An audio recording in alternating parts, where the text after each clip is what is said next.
Saudara, pasca ditetapkan harga minyak goreng curah seharga Rp14.000 sesuai dengan harga eceran tertinggi.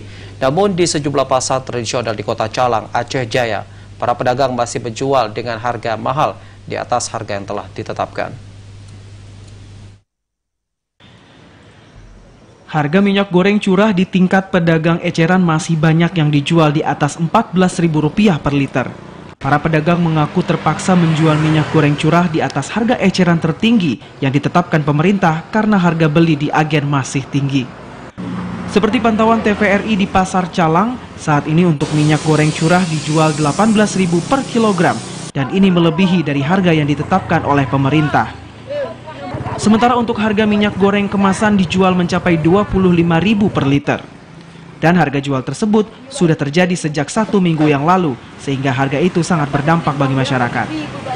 Apalagi ketentuan HET untuk harga minyak goreng kemasan telah dicabut menurut harga pasar. Sejumlah pembeli mengaku walaupun harga minyak goreng tergolong mahal, namun untuk stok barang sudah mulai didapatkan di pasaran. Melambungnya harga komoditas ini terjadi tepat sepekan setelah pemerintah mencabut harga eceran tertinggi minyak goreng sawit, baik curah, kemasan sederhana, maupun kemasan premium.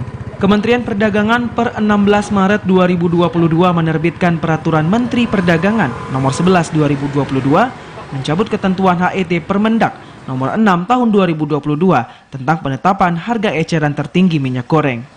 Sejumlah pembeli menyatakan setelah ditetapkan oleh pemerintah terkait harga minyak goreng Rp14.000 per liter, hingga sejauh ini untuk harga tersebut belum ditemukan di pasar yang dijual oleh pihak pedagang. Berat lah masyarakat berat. Katanya nanti bulan puasa naik lagi ya. Ya kalau bisa lebih murah lagi lah dari harga biasanya. Bukan 12, sekarang 18. Sudah berapa coba lampur itu kan banyak kali. Kalau minyak eceran itu kalau sekilo 18.000, kalau minyak sangko 55 yang 2 liter.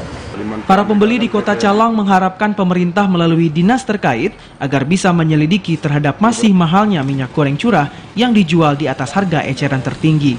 Sehingga harga subsidi tersebut bisa dinikmati oleh masyarakat, apalagi menghadapi bulan suci Ramadan. Dari Aceh Jaya, Musliadi, TVRI melaporkan.